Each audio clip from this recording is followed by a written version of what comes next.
Good evening student, आप सभी का स्वागत है आपके अपने यूट्यूब चैनल पे। तो बहुत सारे बच्चे हमसे ये पूछ रहे थे स्टूडेंट कि बीसीसी कोर्स क्या होता है। तो बीसीसी कोर्स जो होता है स्टूडेंट, बेसिक कंप्यूटर कोर्स होता है। अगर आपने 10th पास आउट हुआ है, 12th पास आउट हुआ है, अगर आप बेसिक चीजें सीखना चाहते हैं कंप्यूटर के बारे में, तो आपको बीसीसी कोर्स करना चाहिए। तो बीसीसी कोर्स के बारे में बहुत सारे बच्चों को जानकारी नहीं होता है, तो आप सभी को इस क्लास में आपको पूरी जानकारी दी जाएगी। बीसीसी क्या होता है, बेसिक कंप्लीट कोर्स को आप कैसे कर सकते हैं, कहाँ से कर सकते हैं, सारी जानकारी आपको इस क्लास में मिलने वाला है। ठीक है, तो आप सभी क्लास के लास्ट तक बने रहिएगा। इसमें बीसीसी जो कोर्स होता है वो एनआईएलटी के तरफ से कराया जाता है। जो एनआईएलटी से आपके एथोराइज होती है इंस्टीट्यूट, वो आपको बीसीसी कोर्स करा सकती हैं। लेकिन अगर आप चाहते हैं कि इंस्टीट्यूट से ज्वाइन ना करके हम खुद से अप्लाई करके और उसके बाद आप जो है एग्जाम देकर आप बीसीसी कोर्स को कंप्लीट कर सकें, तो आप वो भी कर सकते हैं। तो आइए हम बताते हैं स्टूडेंट आगे की क्लासेज में, इस क्लासेज में, कि आपको बीसीसी कोर्स को कैसे करना है। सारी जानकारी आपको मिलेंगी, तो आप सभी क्लास के लास्ट तक बने। जैसे हम सर्च करते हैं स्टूडेंट एनआईएलटी, जैसे कि एनआईएलटी स्टूडेंट आ गया, क्योंकि स्टूडेंट पोर्टल पे सभी जानकारियां हमें मिलती हैं। तो आप सभी क्लास में लास्ट में बने रहिए। जैसे कि आप देख सकते हैं student information and enrolment system, इस पे हमें क्लिक करना होता है। जैसे ही हम क्लिक करेंगे स्टूडेंट, हमें एक इंपॉर्टेंट नोटिफिकेशन मिलता है, जिसको हमको कट कर देना है, क्योंकि हमें यहाँ जानकारी लेना है बीसीसी के बारे में। अब आते हैं स्टूडेंट, हमें राइट साइड में आपको दिख रहा होगा अप्लाई ऑनलाइन का। जैसे कि आप देख सकते हैं स्टूडेंट,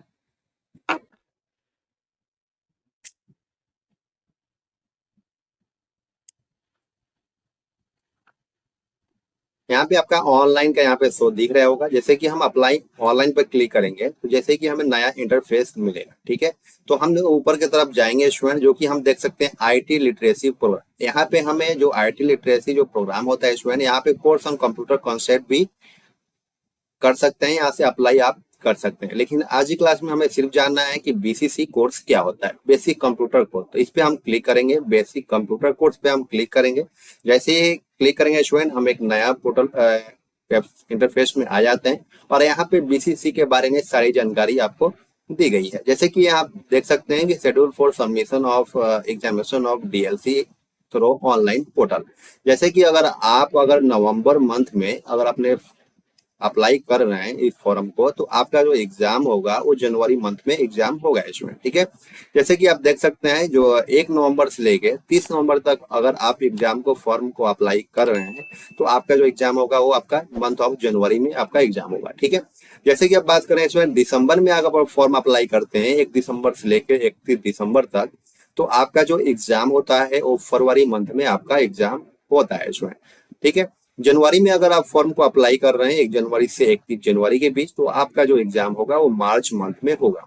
अगर आप 1 मार्च से लेके 31 मार्च के बीच में अगर आप फॉर्म को अप्लाई करते हैं, तो इसका जो एग्जाम होता है स्टूडेंट आपका मई में होता है। ठीक है, अगर आप अप्रैल में 1 अप्रैल से लेके 30 अप्रैल के बीच में अगर आप फॉर्म को अप्लाई करते हैं, तो आपका एग्जाम जो है वो आपके जून मंथ में एग्जाम होता है स्टूडेंट। ठीक है, पहले आप जान लीजिए कि आप फॉर्म को कब अप्लाई कीजिएगा, तब कब आपका एग्जाम होगा, क्योंकि बहुत सारे बच्चों का डाउट यही रहता है कि अगर हम फॉर्म को अप्लाई कर रहे हैं तो हमारा एग्जाम किस मंथ में होगा। तो आपको ये जानना काफी जरूरी हो जाता है। देखिए इसमें 1 मई के अगर 31 मई के बीच में अगर आप फॉर्म को अप्लाई करते हैं, तो आपका जो एग्जाम है वो अगस्त मंथ में एग्जाम होता है। ठीक है, 1 जुलाई से लेकर 31 जुलाई के बीच में अगर आप फॉर्म को अप्लाई करते हैं, तो आपका जो एग्जाम है वो आपका 1 सितंबर मंथ में एग्जाम होगा। अगर अगस्त में 1 अगस्त से लेकर 31 अगस्त के बीच में अगर आप एग्जाम फॉर्म को अप्लाई करते हैं, तो आप अक्टूबर मंथ में आपका एग्जाम होगा इसमें। ठीक है, अक्टूबर में 1 अक्टूबर से लेकर 31 अक्टूबर के बीच में अगर फॉर्म को अप्लाई करते हैं, बीसीसी कंप्यूटर कोर्स आप करना चाहते हैं, अगर आपने 1 अक्टूबर से लेकर 31 अक्टूबर के बीच में आपने फॉर्म को अप्लाई किया है, तो आपका जो एग्जाम है वो दिसंबर मंथ में होगा। आई होप आप समझ गए होंगे कि आपका एग्जाम कब आप फॉर्म को अप्लाई करेंगे और कब आपका एग्जाम होगा। ठीक है, यहाँ से आपको ये जानकारी मिल गई होगी। आइए आगे की तरफ बढ़ते हैं स्टूडेंट, कि बीसीसी में और चीजें हमें क्या देखनी होती है। बीसीसी कोर्स करने के लिए आपको यहाँ पे आप देख सकते हैं स्टूडेंट बीसीसी कोर्स। ठीक है, जो कि यहाँ पे ये है आपका बीसीसी बेसिक कंप्यूटर कोर्स। जो कि irrespective of any educational qualification, मतलब आप कोई सी भी क्वालिफिकेशन अपना बेसिक कंप्यूटर कोर्स करने के लिए लगा सकते हैं। ठीक है, तो इतना जानकारी आपको मिल गया कि आपको क्वालिफिकेशन क्या होना चाहिए बीसीसी को करने के लिए कोर्स को। और बीसीसी कोर्स जो होता है वो बेसिक कंप्यूटर कोर्स होता है। ठीक है, तो आइए और बात करते हैं स्टूडेंट नेक्स्ट की तरफ। यहाँ पे अगर हम बात करें कि आपको टेक्निकल स्पेसिफिकेशन दे दिया गया है, तो आइए हम यहाँ पे डिस्कस करते हैं स्टूडेंट सिलेबस के बारे में। सिलेबस को हम कैसे जानेंगे, तो सिलेबस को हमारे जानने के लिए स्टूडेंट हमें ऊपर की तरफ आना होगा। यहाँ पे हम करेंगे डाउनलोड सिलेबस पे। जैसे ही डाउनलोड सिलेबस पे हमने अगर क्लिक किया स्टूडेंट, तो हमारा जो है वो पीडीएफ डाउनलोड हो गया। जैसे कि आप देख सकते हैं basic computer course BCC. BCC course जो है स्टूडेंट आपका जो ड्यूरेशन होता है 36 आवर्स का ड्यूरेशन होता है।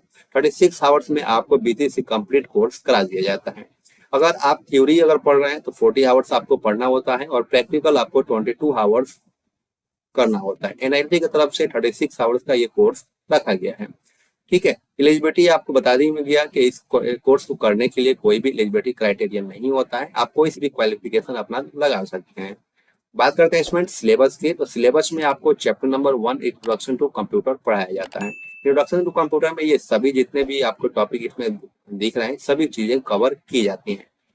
ठीक है, इंट्रोडक्शन हो गया computer and latest IT gadgets हो गया, हार्डवेयर हो गया, सेंट्रल प्रोसेसिंग हो गया, इनपुट डिवाइस क्या होता है, आउटपुट डिवाइस क्या होता है, ये सारी जानकारी आपको इंट्रोडक्शन टू कंप्यूटर में पढ़ाया जाता है। चैप्टर नंबर 2 की बात करें, introduction to operating system. Operating system क्या होता है, ऑपरेटिंग सिस्टम के बारे में सारी जानकारी आपको इसमें पढ़ाई जाती है। ठीक है, चैप्टर नंबर 3 है वर्ड प्रोसेसिंग। वर्ड प्रोसेसिंग आपको क्या होता है, वर्ड प्रोसेसिंग में किस तरीके का वर्क होता है, टूल्स क्या होता है, साइड बार क्या होता है, सारी जानकारी आपको वर्ड प्रोसेसिंग में दी जाती है। चैप्टर नंबर 4 की बात करें स्टूडेंट, चैप्टर नंबर 4 है वर्किंग विद स्प्रेडशीट। स्प्रेडशीट पे हम वर्क कैसे करते हैं, इसमें भी आपको पेजर सेटअप क्या होता है, प्रिंटिंग शीट क्या होता है, सेविंग स्प्रेडशीट क्या होता है, सारी जानकारी आपको स्प्रेडशीट में पढ़ाई जाती है। ठीक है, स्प्रेडशीट का मतलब ये होता है स्टूडेंट जैसे में हमें एक्सेल को यूज करते हैं तो एक्सेल इसमें आपको पढ़ाया जाता है, लेकिन बीसीसी के कोर्स के हिसाब से आपको लिब्रे ऑफिस कैल्क पढ़ना होता है। ठीक है, तो लिब्रे ऑफिस कैल्क और एमएस एक्सेल की जानकारी आपको इंस्टीट्यूट आपको प्रदान करती है इस सिलेबस के अनुसार। ठीक है, चैप्टर नंबर 5 की बात करें स्टूडेंट, चैप्टर नंबर 5 पे क्रिएटिंग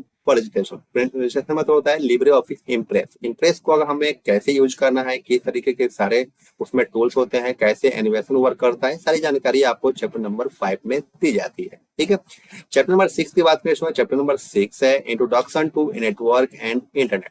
इंट्रोडक्शन टू नेटवर्क के बारे में आपको, इंटरनेट के बारे में आपको इस चैप्टर नंबर 6 में जानकारी दी जाती है। अगला बात करें student chapter number 7। Chapter number 7 है email, social networking and E government services. Chapter number 7 में आप ईमेल को कैसे यूज कर सकते हैं, ईमेल को कैसे बना सकते हैं, सभी जानकारियां आपको इसमें मिलती हैं। दूसरा है सोशल नेटवर्क। सोशल नेटवर्किंग आपका फेसबुक हो गया, इंस्टाग्राम हो गया, और भी बहुत सारी सोशल नेटवर्किंग है, ट्विटर हो गया, गूगल प्लस हो गया, बहुत सारी जो है जिसमें आपको इसमें पढ़ाया जाता है। ठीक है, रिप्लाइंग कैसे करना है, जैसे कि आप देख सकते हैं opening email account. Email account को अगर आपको ओपन करना है तो कैसे करेंगे, मेल बॉक्स क्या होता है, इनबॉक्स क्या होता है, आउटबॉक्स क्या होता है, सारी जानकारी आपको इस चैप्टर्स में मिलती है। ठीक है, हाँ, ई गवर्नमेंट सर्विसेज मतलब स्टूडेंट जितने भी हमारी गवर्नमेंट सर्विसेज आती हैं उसके बारे में भी आपको इसमें जानकारी दी जाती है। ठीक है, अगले चैप्टर नंबर 8 की बात करें स्टूडेंट, तो इंट्रोडक्शन आपको digital financial tools and application के बारे में जानकारी दी जाती है। जैसे कि आपको डिजिटल फाइनेंशियल टूल्स क्या होते हैं, अंडरस्टैंडिंग ओटीपी क्या होती है, क्यूआर कोड क्या होता है, यूपीआई क्या होता है, एईपीएस क्या होता है, यूएसएसडी क्या होता है, कार्ड क्रेडिट और डेबिट कार्ड क्या होता है, सारी जानकारियां आपको इस चैप्टर्स में दी जाती है। ठीक है, तो चैप्टर नंबर जो 8 है आपका, टोटल चैप्टर नंबर 1 से लेकर चैप्टर नंबर 8, टोटल चैप्टर्स मतलब 8 है बीसीसी बेसिक कंप्यूटर कोर्स में। तो अगर आप बीसीसी कंप्यूटर कोर्स करना चाहते हैं तो आप जरूर कीजिए। एनआईटी का आपका कोर्स है और एनआईटी की तरफ से ये कोर्स कराया जाता है, काफी फेमस कोर्स है, इसको भी बहुत सारे बच्चे कोर्स करते हैं और पसंद करते हैं। और बात करते हैं स्टूडेंट कि आप इस कोर्स को कैसे कर सकते हैं, तो ये दो तरीका है, दो मेथड्स है जिस कोर्स को करने के लिए। तो एक तरीका है स्टूडेंट आप किसी भी इंस्टीट्यूट को ज्वाइन कर लीजिए जहां से एनआईटी से आपको एक्रेडिटेशन मिला हुआ है, वहां से आप इस कोर्स को कर सकते हैं। दूसरा तरीका है कि आप खुद से ऑनलाइन कर सकते हैं। ऑनलाइन करने के बाद आपका एडमिट कार्ड आएगा और अपना तैयारी जो है खुद से आप यूट्यूब से या एनी प्लेटफॉर्म से आप कर सकते हैं, जो कि ऑनलाइन कोर्सेज बहुत सारी प्रोवाइड की जाती हैं। तो ऑनलाइन कोर्स करके भी आप अपना बीसीसी कंप्लीट कोर्स कर सकते हैं। जरूरी नहीं है कि आप इंस्टीट्यूट जाकर ही अपने बीसीसी कोर्स को कर सकते हैं। ठीक है। अगर आप किसी भी तरीके के अगर आप डाउट रहता है तो आप हमें कमेंट सेक्शन में पूछ भी सकते हैं। आइए हम बताते हैं स्टूडेंट कि आप ऑनलाइन फॉर्म को कैसे अप्लाई कर सकते हैं। जैसे कि यहाँ देख सकते हैं स्टूडेंट कि हमने इस पेज पे है, इंटरफेस में है, और यहाँ पे देख सकते हैं कि आई एग्री करने का ऑप्शन आ रहा है। जैसे ही हम डिक्लेरेशन को करेंगे स्टूडेंट, तो यहाँ पे इसलिए डिक्लेरेशन कर रहे हैं कि वो बोल रहा है कि स्टूडेंट सभी चीजें आपने पढ़ लिया है। यहाँ तो आपको जानकारी मिल गई कि आप किस मंथ में, अगर मान लीजिए हमारा जो मंथ है इस समय जुलाई चल रहा है, तो जुलाई में अगर हम फॉर्म को अप्लाई कर रहे हैं तो आपका एग्जाम कब होगा आपको पता होना चाहिए। ठीक है, तो आपका जो एग्जाम होगा वो सितंबर मंथ में एग्जाम होगा। ठीक है, तो जैसे ही कि हम आई एग्री एंड प्रोसेस पर क्लिक करेंगे इसमें, तो जैसे ही हमें नया इंटरफेस मिल जाएगा, जो कि इसमें हमें अप्लीकेशन फॉर्म मिल जाता है। अप्लीकेशन फॉर्म में आपको क्लिक करना होता है कि have a got online refresh number of enrolment with, क्या पहले से आपने कोई एनआईटी की तरफ से कोर्स किया है। तो यहाँ पे आपको अगर आपने किया है तो आप यहाँ पे यस करेंगे। यस जैसे ही करेंगे आपको वहाँ पे आपको please inter online reference number, आपको एक ऑनलाइन रेफरेंस नंबर दिया जाता है जिसको आपको यहाँ पे डालना होता है। मैं आपने एनआईटी की तरफ से कभी कोर्स किया है तो दोबारा से अगर आप करेंगे तो आपको यहाँ पे सिर्फ रेफरेंस नंबर डालना होगा, आपका जो फॉर्म है वो फिलअप हो जाएगा। ठीक है, लेकिन हमने नहीं किया है तो हम यहाँ पे नो पे क्लिक करेंगे। बहुत सारे बच्चे नहीं किए होते हैं, स्टार्टिंग कर रहे होते हैं, तो उन सभी बच्चों के लिए यहाँ पे नो फिलअप कर देना है। दूसरे में आपका 1.1 में आपको यहाँ पे नो कर देना है। यहाँ पे फुल नेम आपको देना है स्टूडेंट की आप क्या है, मिस्टर है, मिसेज है और अदर है। ठीक है, अगर मिस्टर है तो आप मिस्टर को क्लिक करेंगे, अपने यहाँ पे नाम को फिलअप करेंगे। ठीक है, केयर ऑफ देखभाल, आपका देखभाल कौन करता है पेरेंट्स में, तो आपको बताना है कि गार्जियन में क्या है। तो यहाँ पे आप पेरेंट्स रखिए और यहाँ फादर नेम आप डाल सकते हैं। ठीक है, उसके बाद यहाँ पे आप मदर नेम को फिल कीजिए। यहाँ पे आपको जेंडर फिल करना है कि आप कौन से जेंडर में आते, मेल हैं कि फीमेल है। ठीक है, उसके बाद आपको यहाँ पे डेट ऑफ बर्थ को फिल करना होता है। उसके बाद आप कैटेगरी को फिल करिए।